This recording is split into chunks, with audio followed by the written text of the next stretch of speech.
السلام عليكم، ايه الاخبار؟ انت مين؟ كان تعيش وتعاش. هي شرف. احنا بقالنا كتير قوي على القناه دي وقررت اسميك اسم معين. انا قررت اسميك باشمهندس. انت وحشتني جدا يا باشمهندس، بس ايه الحلاوه دي؟ النهارده هتكلم عن حد مميز جدا وهو جيت لي. قدر يزرع اسمه وسط مجموعة من أساطير الكونغ-فو وفنون القتال. هو ممثل ومقاتل جيد جدا، صاحب قدرة بدنية عالية.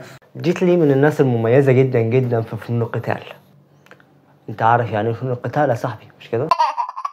اتولد عام 1963 وانا مالي يا مصطفى بالكي. هو اصغر واحد من بين اخواته، كان عنده 2 اخوات اكبر منه و2 بنات اكبر منه، الا ان ابوه مات في سن مبكر، الله يرحمه يا صاحبي. انت تعرف اصلا هو من اولها كده راح يلعب لعبه الوشو.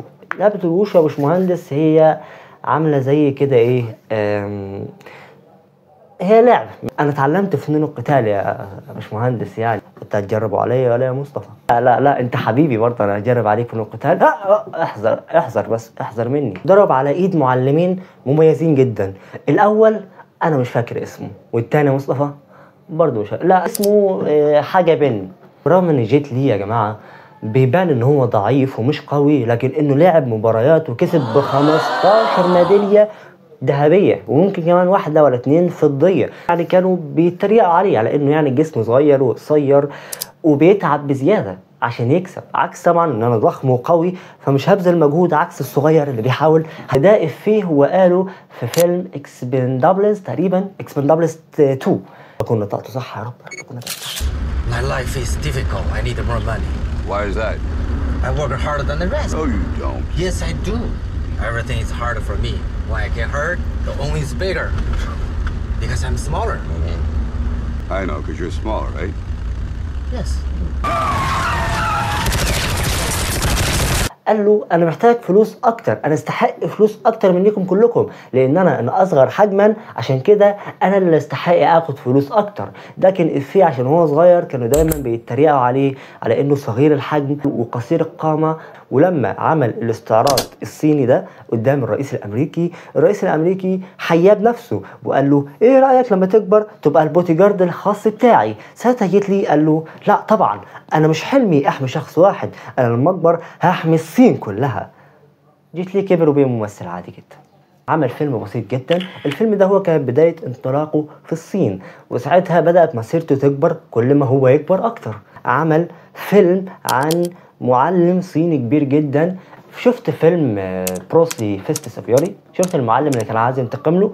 اهو جيت لي بقى عمل دور المعلم ده. عمل برضه فيلم Once Upon a Time in China، الفيلم ده شهره أكتر. اوعى تنام مني باشمهندس اوعى مؤاخذة اصل حسيتك هتنام. بداية الحقيقة كانت من فيلم ليثال ويبون، وكان ليثال ويبون، يا قلتها صح، الجزء الرابع في امريكا او بدايته في العالمية، لانه ساعتها كان متحمس جدا. المخرج قال له جيت لي انت ممكن تنط تكسر تضرب، بس اوعى تأذي الممثل اللي هو البطل بتاعنا.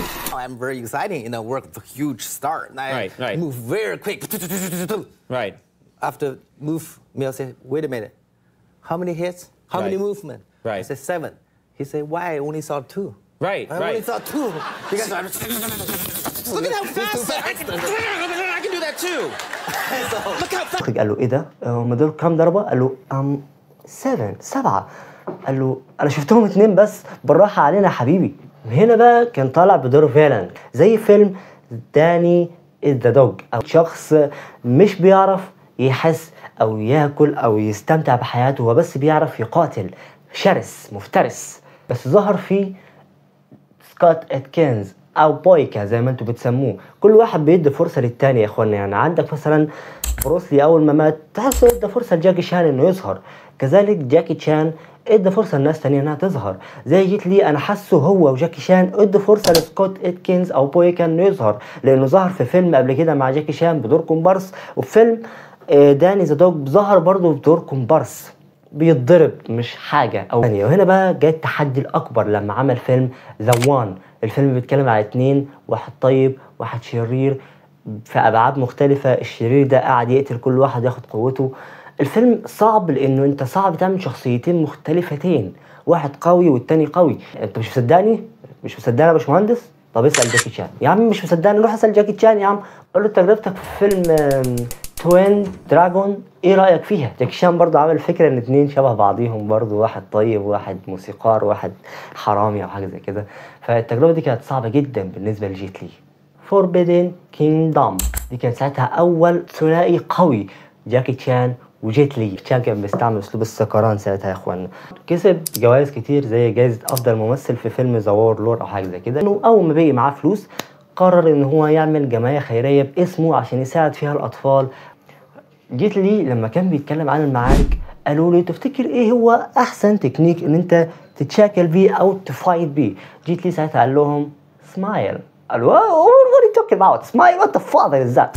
Smile. Yeah, smile to people because when you hurt people, they will revenge and then you fight again, never stop. So you just smile, make people happy, then we'll stop war.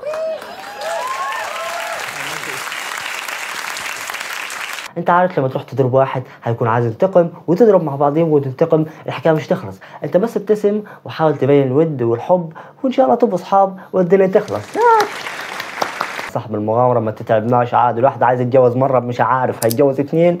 هو جيت لي يتجوز اتنين يا صاحبي، عقبالك.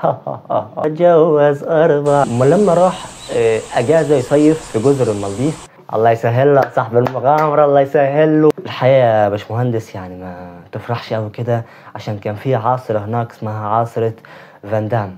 مش فان دام يا باشمهندس، امال اسمه ايه؟ سونام. انا اسف يعني لو كنت نطقت اسمه غلط يا باشمهندس. كلنا بنغلط يعني. انت بصيت للراجل يا باشمهندس كان في عاصرة هناك تقريبا جه منها عيان الراجل الغلبان يعني. من ساعتها جيت لي بدأ يختفي عن الانظار ومبدأش يمثل افلام فايت كتير. فرط نشاط في الغدة الدرقية. اخر عمل ليه كان في فيلم مولان اللي هو تبع ديزني، وكان ساعتها مع باقة من ألمع النجوم. الممثلة أنا عارفها بس مش عارف اسمها، بس ممثلة رائعة، ممثلة كويسة جدا. وطبعا دونيين مش عارف مين دونيين؟ أخص عليك يا باشمهندس، دونيين اللي عمل دور ييب مان اللي هو كان معلم بروسلي. طبعا جيت لي كان ظاهر بدور صغير جدا إن هو الحاكم أو ملك أو حاجة زي كده، ده في 2022. أو ليه جيت لي مش واخد حقه؟ جاكي شان كسر كل عظمة في جسمه، عمل كل حاجة بدون دوبلير، عمل كل مشاهد الحركة بنفسه. جيت لي طب ما يمكن عمل كده فعلا. بس جيت لي بيتحط له وسائل امان اكتر زي وايرلس.